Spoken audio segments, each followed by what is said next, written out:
Safety Board. The National Transportation Safety Board is an independent federal agency that's charged by Congress with investigating every civil aviation and serious accident and serious incident in the United States and significant events in other modes of transportation. I want to start by expressing our deepest condolences, our sympathies on behalf of the entire board for those who lost loved ones in this terrible tragedy. Our thoughts, our prayers are with you. Entire communities were affected, and we are thinking of you. With me today is Bryce Banning. Bryce is a senior aircraft accident investigator with the National Transportation Safety Board. He's also going to serve as our investigator in charge of this investigation. Also with me today is the entire board. We have Todd Inman, member Todd Inman. Todd is going to serve as the board member on scene, the spokesperson for this investigation. All of the board members will be here. We have Vice Chairman Alvin Brown, member Mike Graham, who lived in Wichita for 20 years, and we also have member Tom Chapman. The NTSB's headquarters is just a mile from here. And so we are all here because this is an all-hands on-deck event. And we're here to assure the American people that we are going to leave no stone unturned in this investigation. We are going to conduct a thorough investigation of this entire tragedy, looking at the facts. Now, with that, I want to level set. When we go to the scene, and we were here last night, we allow the responders to do their important safety mission, which in this case was search and rescue and recovery. We stand back to allow them to do their important safety mission. And so this, for us, is our first full day on scene with our entire crew coming together. We have about nearly 50 people on scene, and in addition to our resources back at headquarters in our labs and throughout the agency. So with that said, we are not going to get into specific facts in this press conference. I want to level set here. We're going to get into our investigative process. As we are able to confirm factual information, we will provide that. I do want to say this is a whole of government effort.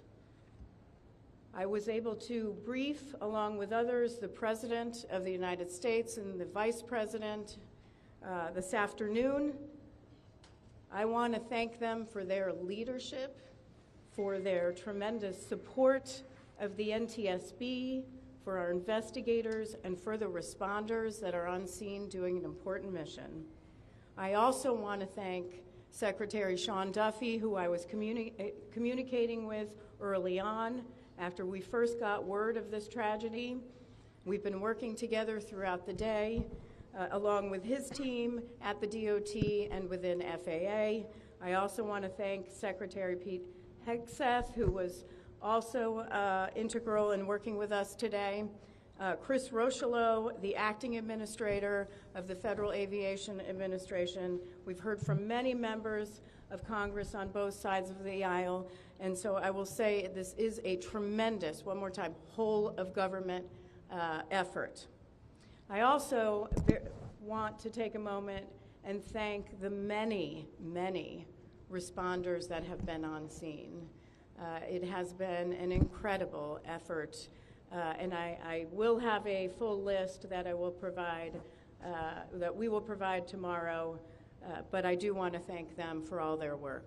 With that, I'm going to turn it over to Member Inman for additional remarks.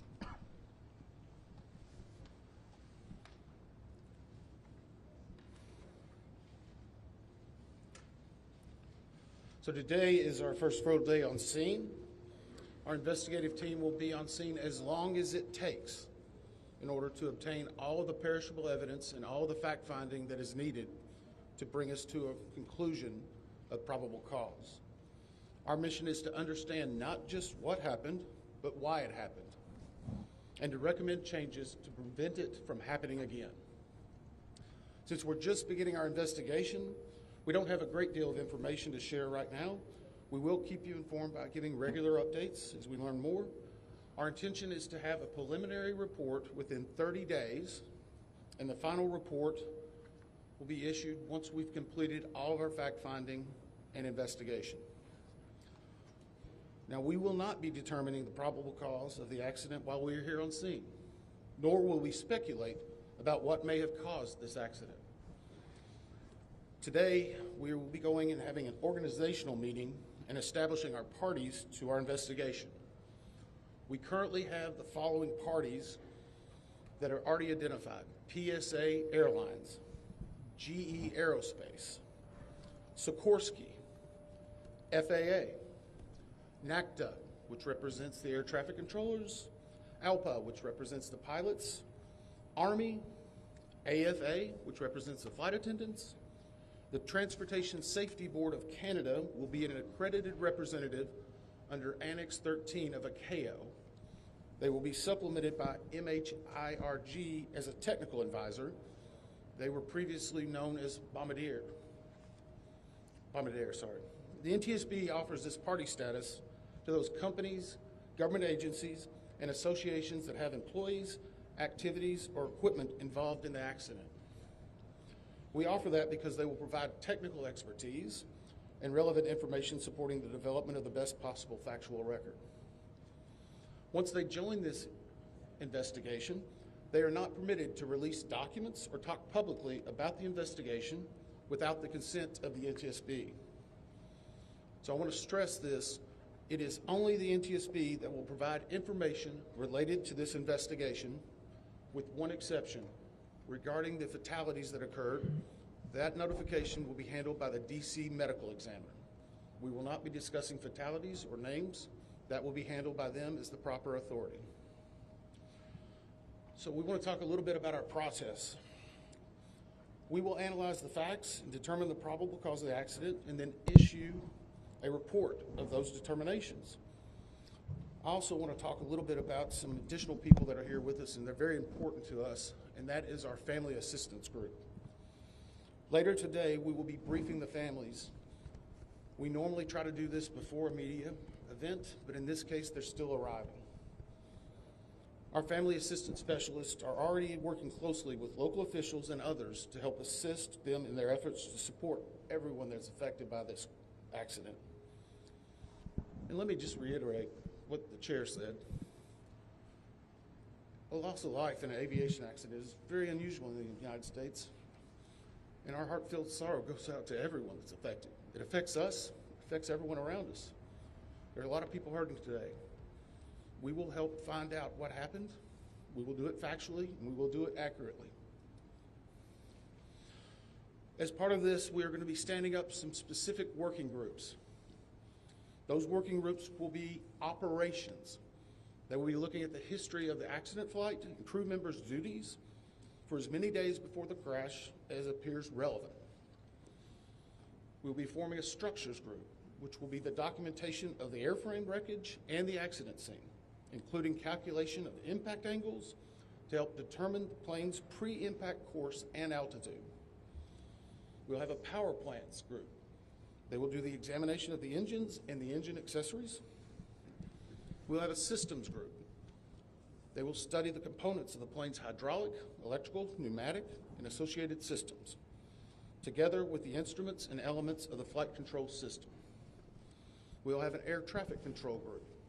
They will do reconstruction and review of air traffic control systems provided to and including acquisition of pertinent flight track surveillance information, what you might typically think of as radar or ADSB, along with controller pilot communications.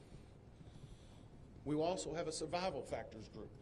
They will be doing the documentation of impact, forces and injuries, community emergency planning, and all crash and fire rescue efforts. Also, due to the unique nature of this crash, We will be having a helicopter group as well. Lastly, we will have a human performance group, and this will not be its own group. It will actually be a part of the operations, air traffic control, and helicopter groups. They will study the crew performance and all before the accident factors that might be involved in human error, including fatigue, medication, medical histories, training, workload, equipment design, and work environment. Now we're going to take a few questions, but I will again stress, we don't have a lot of information now. We will continue to gather that. We will try to release it as we can, but we will only talk about the facts of the case that we know right now. I'm going to ask, we'll call on a few people. I'm going to ask that you state your name and affiliation. James Matthews from Sky News. So we heard from President Trump today talking about DEI hiring policies within the FAA and associating that with the cause of this accident. What do you say to that? Well, unfortunately, I didn't hear the remarks. I was briefing House and Senate members, but I believe, Chair, would you like to take that? As part of any investigation, we look at the human, the machine, and the environment. So we will look at all the humans that were involved in this accident. Again, we will look at the aircraft, we will look at the helicopter, we will look at the environment in which they were operating in. That is standard in any part of our investigation. I'll turn it back. Chair, can I ask you, has the flight data recorder been recovered yet? And what is the difficulty in a water disaster like this, which presents a very difficult environment for your investigators and the people out on the water? Well, the question was on the flight data recorders. And we have not recovered the flight data recorders yet. We know they're there. They are underwater. This is not unusual for the NTSB. We have many times recovered flight data recorders in water. We have our lab right here that is about a mile from the NTSB, so it's not unusual. And once we get those, we'll be able to get those read and information from them to be able to provide further information to you. I'm going to turn it back over to Member Inman. Sir. Henry with CBS News. Earlier today, Defense Secretary Pete Hegseth said a mistake was made last night. Based off of you all's initial investigations and preliminary findings, have you all been able to tell whether this was human error or mechanical failure? The question was, has there been human error or mechanical failure? We don't know what we know just yet. We do not know enough facts to be able to rule in or out human factor, mechanical factors. That is part of the NTSB investigative process and where all of these groups will come together. It's one of the reasons why the NTSB is known as the gold standard. We will take the time that's necessary, but I'd also like to reiterate, if we find something that is a significant issue that warrants immediate action, we will not hesitate to make those recommendations and make them public. We have a good track record on that, and we want to continue doing so. Sir. Hello, Sir. Tom Costello with NBC News. Does it hurt your investigative process, maybe for the chairman, does it hurt your investigative process to have the president already suggesting possible causes here as you try to keep an open mind and begin this investigation? Thank you. Tom, with all due respect, I think the press also likes to state what probable cause is before we get to the probable cause. So what I'm going to say is you need to give us time. You need to give NTSB, it's not that we don't have information. We do have information. We have data. We have substantial amounts of information. We need to verify information. We need to take our time to make sure it is accurate. That's best for you. That's important for the families. It's important for legislators who are seeking answers to try to figure out what they're going to do about this. And so it will take time. We do have a lot of information, but we need some time to verify that. Yeah, member Chase Williams from Fox Business. I'm wondering about the conditions in the tower last night. Were there any performance issues in the past with any of these controllers? Anything of that? The question is about controllers. As I said, we are just now forming the groups. The controllers do have union representation, which they are entitled to. They'll be working with our party system and our party groups. They will be conducting interviews. Those interviews will need to be analyzed, transcribed, and other team members will need to look over it. It'll be a long process, but we will go through the entire history. My question is for the chairwoman. Can you tell us more about what the president and the vice president's responses were when you briefed them this afternoon?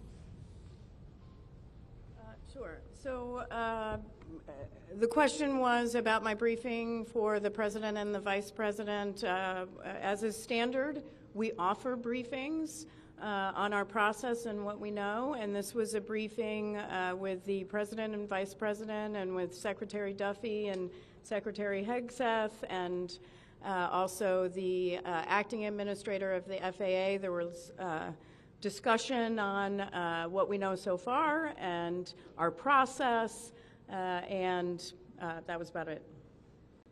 Ma'am, Chairwoman, Stephanie Ramos with ATC News. Similar to Tom Costello's question, the president has stated what may have caused the crash, stating common sense. Does that affect your progress at all at this early stage? Yeah, so the NTSB, we conduct an important safety mission where we take a very careful approach. I'm sorry, the question was on speculating during investigations, which is we often hear about. What I will say is we look at facts on our investigation, and that will take some time.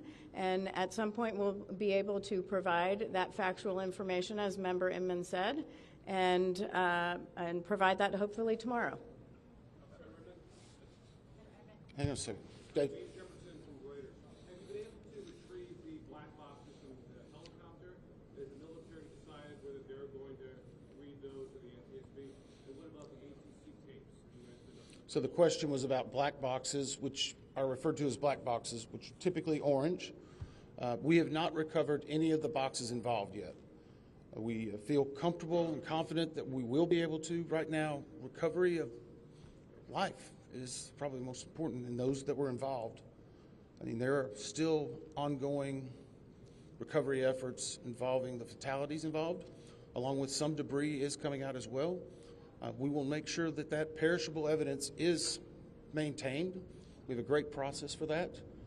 We will probably have more than one black box, so to speak.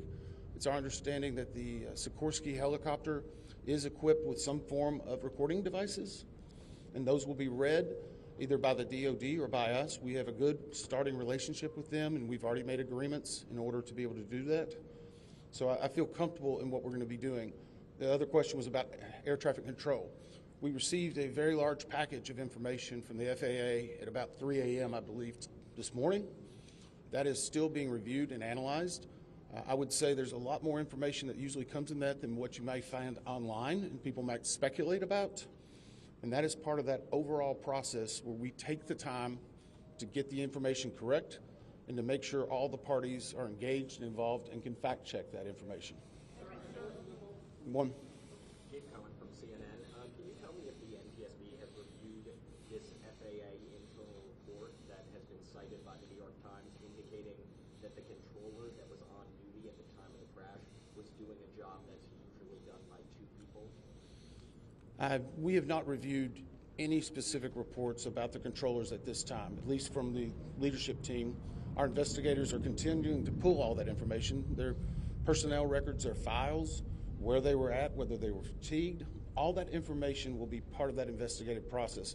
But right now, we can't speculate on anything that may have been reported in the media until we get the opportunity to validate and understand how it impacts the investigation. We're going to take just a few more questions. Sir? Yes, Orange County Zebra Magazine. What's the process and the logistics like of bringing the families in? Are they coming into the airport? And how are you going to sort of do the sensitivity of bringing them to the place where this tragedy happened? So the question is about the families. And many of those families are still en route. Some are still being notified from both the military and from the commercial crash. There is a family assistance facility that's being stood up by American and PSA Airlines in Bethesda, Maryland. They've already been working on that, standing it up. Our team from our disaster assistance team has also been coordinating with them. We plan on briefing them. It is customary that at some point, if the families wish to go to part of the accident site, that we would arrange such a thing, but it will only be when we know that it's safe, we have the correct perishable evidence, and we can do it in the proper modesty that should be for those family members. It will be a little bit of a process, but it will take some time. Sir, to follow up on the air traffic control. No. Sir, or you? I know that Marielle Carville with DC News now. We've heard from some witnesses that they saw people were able to come down the slides of the plane. Has there been any indication that people made it off the plane into the water? Well, again, we will not speak to the fatalities. The D.C. medical examiner will, but I think the D.C. fire chief this morning very succinctly said correctly that we believe there are no survivors. Were they off the plane? Like, did they even get out of the plane? Last question. So, hang on one second. Right now, we're going through the debris fields. Nothing we've seen would indicate that maybe slides or chutes were deployed. It was a very quick, rapid impact, but we've seen nothing in that regard so far from the evidence we had, but we still need to verify all of that information. One more question? For example, if you have seven, sure. Are you going to be looking at the family member's cell phone? Go ahead. Jeff Cook, ABC News. What do you know about the altitude of the helicopter at the moment of impact? And can you talk about the procedure for such helicopters in that area? The question was about the helicopter procedures. And in D.C., it's kind of a unique environment. We've been getting briefed more and more by the FAA. I'm not an air traffic control specialist, but they're actually helicopter zones, if you will, or tracks. And this one was transiting, I believe, from track 1 to 4 as part of their normal procedure. If you live in D.C., you see a lot of helicopters going down into this area. So there's a very well-defined system in that regard. As far as altitude, until we get the additional information, we can't validate or basically corroborate any of that until we get more of the electronic data and the data that's on the plane. I do want to clarify one question that also came about cell phones. You know, in today's age and time, a lot of electronics and other devices do contain a lot of different information. We've found on a number of our accidents that we actually are notified through a smartphone that may sense that. As part of our process, we will obviously treat all of the effects of the deceased with dignity. We are already starting to pull that information together. If we feel that it's necessary to find or pull some of that information, we will work with the families and make sure we do it in a manner that's respectful for them and their privacy. But right now, we don't have any plans specifically on that amount, on that area until we need to. Thank you very much.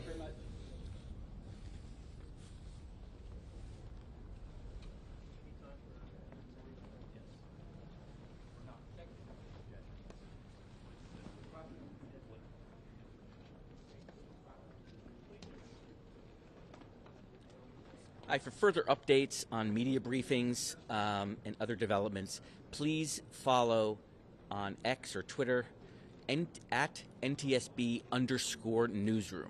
That's where press briefings will be announced. If it's not announced on NTSB Newsroom, that means we are not having one.